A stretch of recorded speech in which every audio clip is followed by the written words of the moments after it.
Updating our top story, the YouTube and Twitter accounts of U.S. Central Command were hacked today. A group called Cyber Caliphate posted anti-American videos and slogans such as, "I love you, ISIS." Centcom said no classified documents were breached. The White House echoed that point, noting it was only social media accounts. There's a pretty significant difference in what is a large data breach and the hacking of a Twitter account. So we're still examining and investigating the extent of this incident. Let's bring in Eric Schiffer from Los Angeles. He's a cybersecurity expert and CEO of digitalmarketing.com. Eric, just to clarify, this was not a hack into Centcom, but rather their social media arm, and that's entirely on Twitter and YouTube, right? That's correct. This is commensurate with basically a fly that's just, annoying what would be a giant bull. They don't have necessarily the capability to be able to hack something as powerful and as robust as what Centcom would have from a defense standpoint. They're going after easy targets. And what's interesting is they're going after it because most of the public doesn't know. So they can't define necessarily the difference between all these different mechanisms. As the public gets more sophisticated, knowing that Twitter and Facebook these are easy targets, YouTube and Twitter, for a fairly moderate level hacker. But good luck trying to get top secrets from Centcom. The guys over there are some of the best in the business.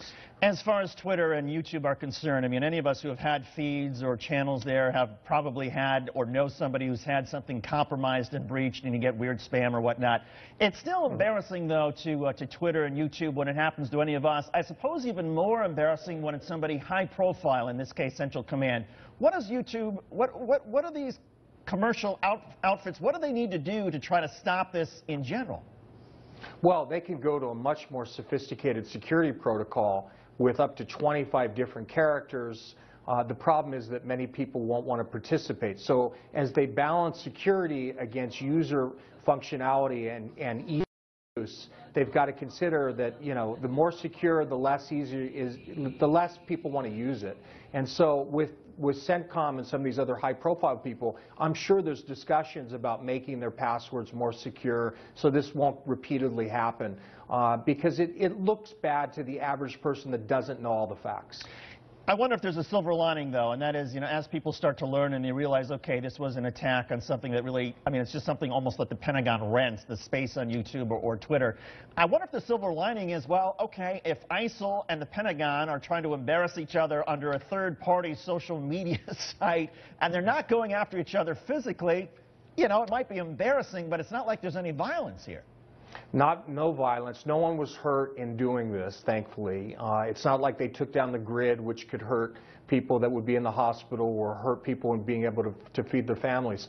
This is a very real benign challenge, but still, it's a psychological, informational tactic that they use, and it will influence certain people and make people think that our country isn't secure.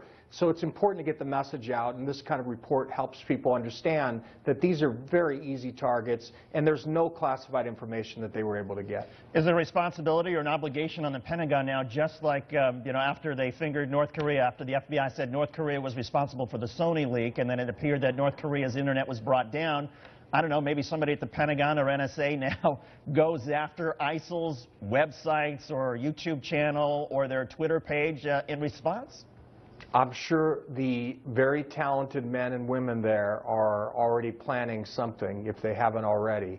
And, but again, this is more of an embarrassment than anything else. And I don't really blame Centcom here. This is a Twitter issue, and they'll fix it. They'll work with Twitter to make a more secure system that doesn't happen again. But ISIS is nowhere near the level of some of these more sophisticated hacking groups that have been able to penetrate large-scale corporations. And they'd like to be, but they're not there right now. So they're going after easy targets. Good point. Low-hanging fruit. Eric Schiffer, he's a cybersecurity expert, also CEO of digitalmarketing.com. Eric, thanks for coming on. We appreciate it.